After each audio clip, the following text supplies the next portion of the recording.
Bonjour petits et grands lecteurs, j'espère que vous allez bien. On se retrouve aujourd'hui pour un update lecture, le premier update lecture de l'année. J'ai lu pendant mes vacances, un petit peu, j'ai pu prendre un petit peu d'avance pour les vidéos. Sachez que je crois que mes lectures de janvier, vous ne les aurez qu'en février, tellement j'ai pris de l'avance. Donc là c'est des livres qui remontent un petit peu, c'est autant de la BD que de la fantasy. Il y a de l'univers français, puis il y a une autrice que vous allez retrouver, c'est un peu l'update lecture Robin Hobb. Voilà, j'ai lu beaucoup de Robin Hobb en très peu de temps, soit parce que j'ai choisi, soit parce que ça arrivait comme ça. Je vous préviens juste qu'en février, les Trois Nornes, on sera à Lyon, à Yggdrasil, on sera à Normania, à Rouen, et on sera à Atrébatia, à Arras. Je vous mets les petites dates ici, et on commence.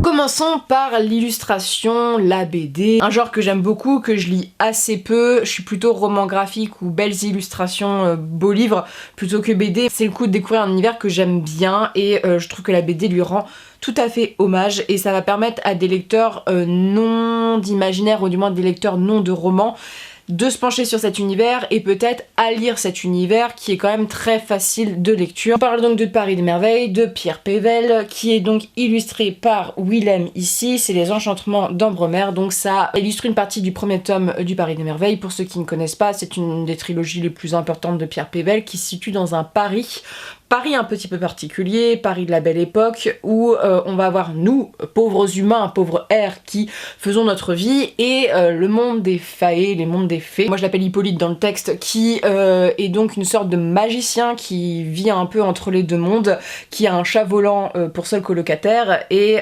qui va se retrouver mêlé à une histoire, une enquête comme à chaque fois, et au destin d'une jeune femme qui est une sorte d'espionne. Une grosse thématique ici autour des fées, parce qu'on nous présente un petit peu l'univers. C'est un univers très haut en couleurs et ça se ressent beaucoup dans le dessin. Quand on lit le Paris des Merveilles, on voit les couleurs. C'est en train de se casser la gueule.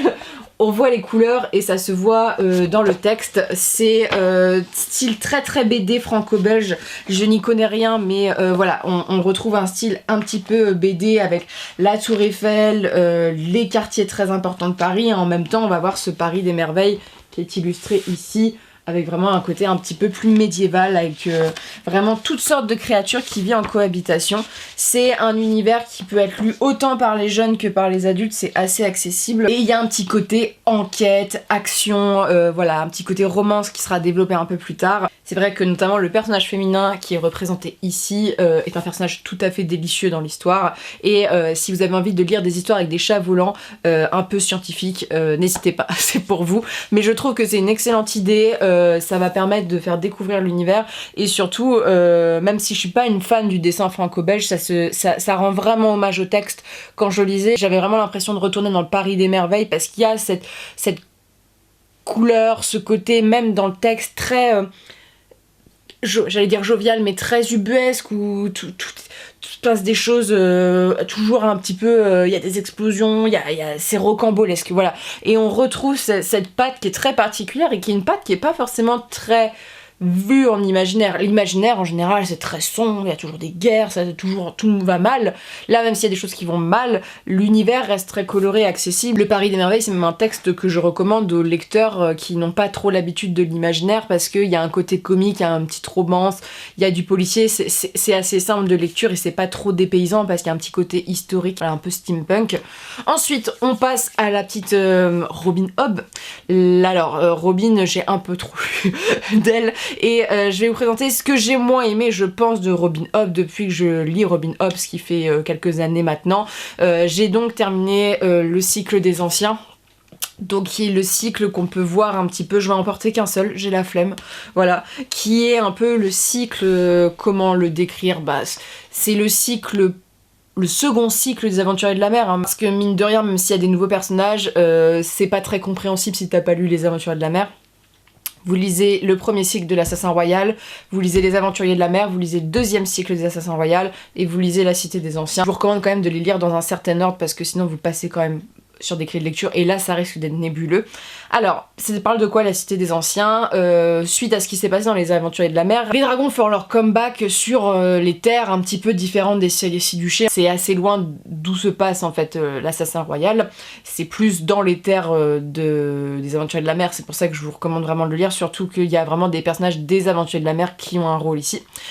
On va suivre donc le problème inhérent aux dragons, c'est-à-dire que les dragons qui sont de la lignée de Tintaglia, je crois qu'elle s'appelle comme ça, le grand dragon un petit peu qu'on connaît bien, bah ils n'arrivent pas à survivre, ils sont trop faibles, beaucoup de maladies, et le problème c'est que ils dévorent les nourritures des humains, et parfois ils veulent dévorer les humains, donc il y a des humains qui veulent les chasser, il y a des gros problèmes politiques au-delà de ça, suite à ce qui s'est passé dans les Aventuriers de la Mer. Et donc, il va envoyer un groupe de gamins, ce qui n'est pas très logique, les envoyer vers une terre promise où les dragons pourront évoluer et surtout où l'espèce pourra perdurer, se reproduire et tout ça. C'est un petit peu ça le pitch. Donc on va se retrouver avec énormément de points de vue dans le texte. Les deux principaux à mon sens sont le point de vue d'une jeune fille qui fait partie de cette expédition qui va se retrouver en charge d'une dragonne qui a un sacré caractère, et on va se retrouver aussi avec le point de vue d'une jeune scientifique. C'est une marchande, donc dans l'univers de l'Assassin Royal à Tyrville, donc qui est le grand port assez connu, il y a les familles de marchands qui sont un peu de la noblesse, et c'est une des filles en fait de ces marchands là qui va épouser un homme. Elle le fait simplement parce qu'il lui a promis la prospérité, et surtout il lui a promis de lui permettre de faire une excursion auprès des dragons, et surtout il est pas dégueu quoi, donc elle a dit il y a que des avantages, sauf que ça se passe extrêmement mal le mariage. Alors c'est un texte qui est très bizarre parce que c'est, à mon sens, c'est le texte le plus young adulte de l'Assassin Royal, parce que c'est des ados, ils sont hyper chiants, ça c'est un truc dans le texte, c'est vraiment des ados plaintifs, mais les thèmes sont quand même extrêmement violents. Alors c'est un thème qui est déjà présent notamment dans les Aventures de la Mer. On va parler des agressions de nature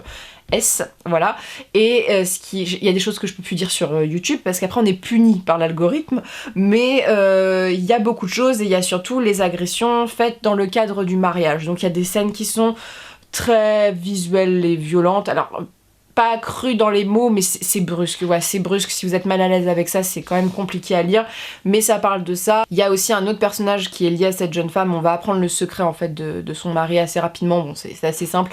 En fait, le problème c'est que je savais tout ce qui allait se passer à la suite parce que c'était très facile à comprendre, à déduire au niveau scénaristique. C'est vraiment assez décevant de la part de Robin Hobb.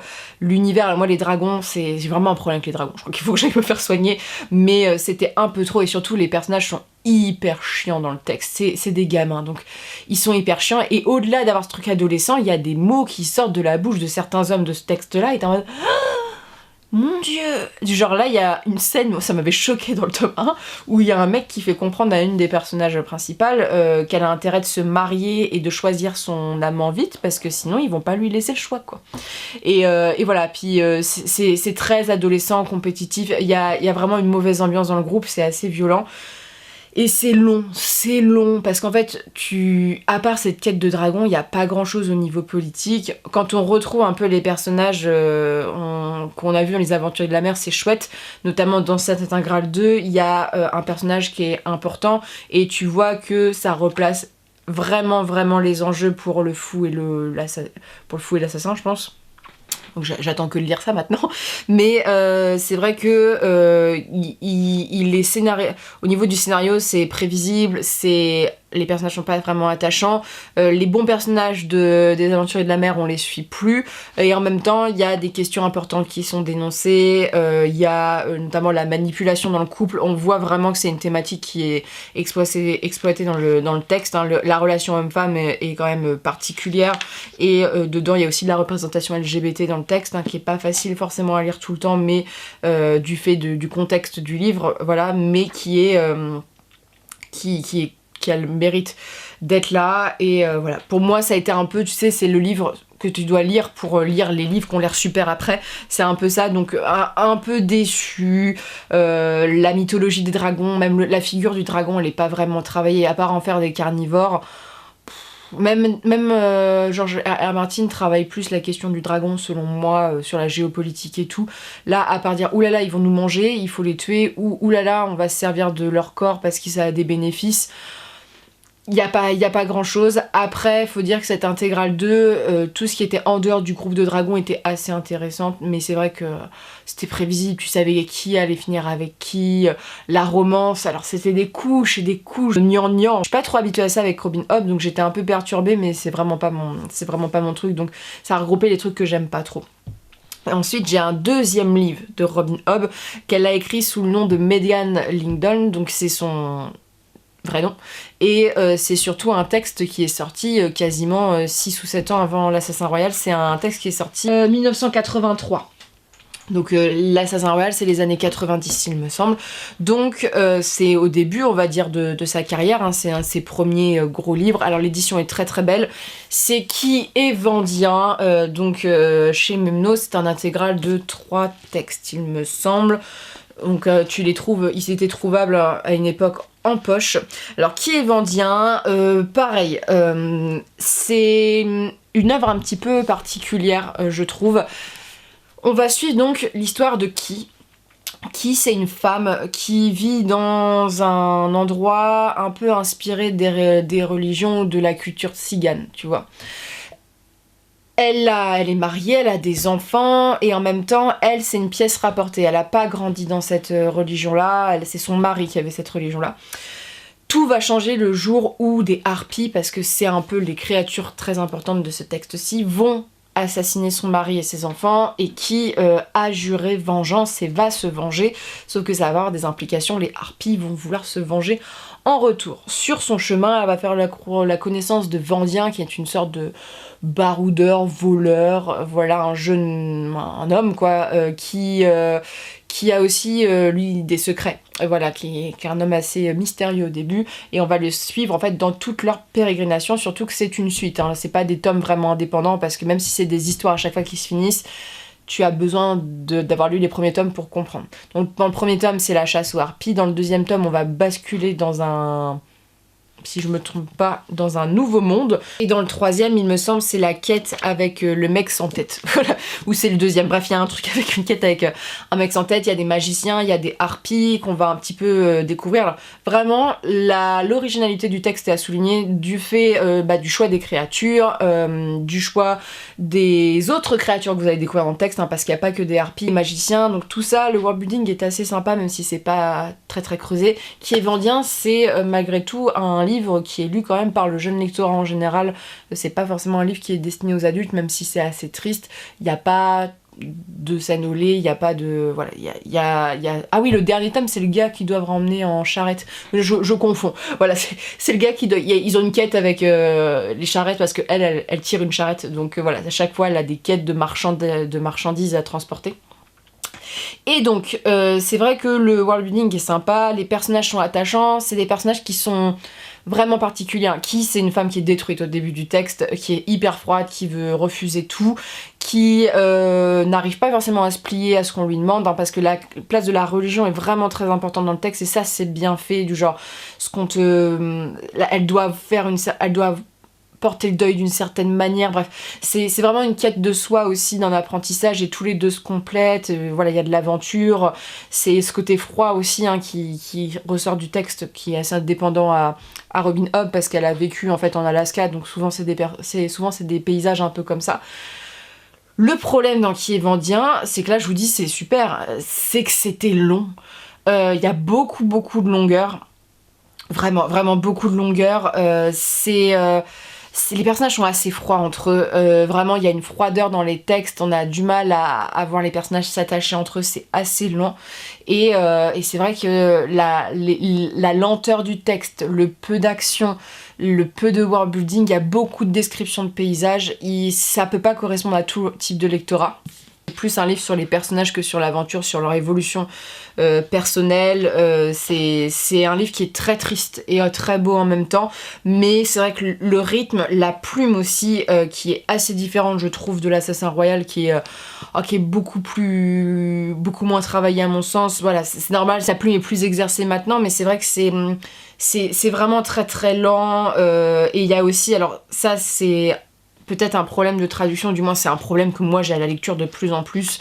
J'ai commencé ce livre, j'étais encore en train de faire des corrections, et les tournures de phrases parfois m'ont un peu gênée au niveau de la syntaxe, et surtout il y avait pas mal de répétitions en termes de mots dans les paragraphes. Voilà, mais ça c'est moi qui est chiante, hein. Voilà, je sais que ça peut pas sauter aux yeux de tout le monde, mais c'est vrai que le style ne m'a pas forcément convaincue ici. Il y avait une certaine lourdeur dans le texte. Alors je sais pas si c'est la plume traduite ou la plume de base qui était plus lourde, mais ouais, la lenteur, j'ai mis beaucoup de temps à lire, j'étais pas motivée à le lire vraiment parce que il y avait un événement qui se passe, puis des longueurs, un événement qui se passe. En fait, il y avait pas le truc où t'avais envie de savoir comment ça allait avancer, il y avait pas de truc très très palpitant, malheureusement.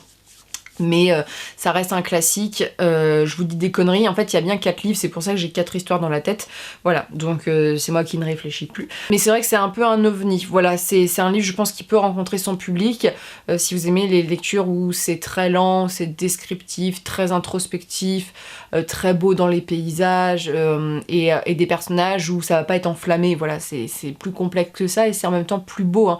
Il y a des passages qui sont vraiment très très beaux, et en même temps il y a beaucoup de cruauté dans le texte.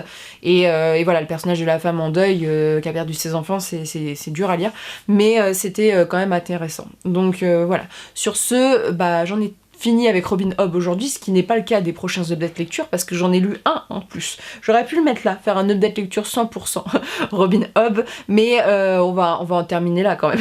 Et sur ce, n'hésitez pas à me dire vous si vous avez lu ces livres, notamment si vous avez lu Qui est Vendien. Je sais que c'est pas un texte qui est très mis en avant sur les réseaux sociaux. Malheureusement, voilà, c'est le genre de texte qui passe après l'Assassin Royal, mais ça c'est un autre moyen de découvrir Robin Hobb. Et quand on a regardé le reportage tous ensemble sur Twitch avec son rapport sur la nature, c'est vrai qu'il y a beaucoup de résonance dans Qui est Vendien aussi là-dessus. Il y a beaucoup de choses faites sur la nature. Robin Hobb, c'est un truc qu'elle fait beaucoup, hein. Au-delà de la pensée écologique, là il y a vraiment un hymne à la nature et à la protection dans le texte. Donc voilà, si ça vous intéresse, n'hésitez pas à me le dire. Et sur ce, je vous souhaite de très bonnes lectures et une très bonne journée.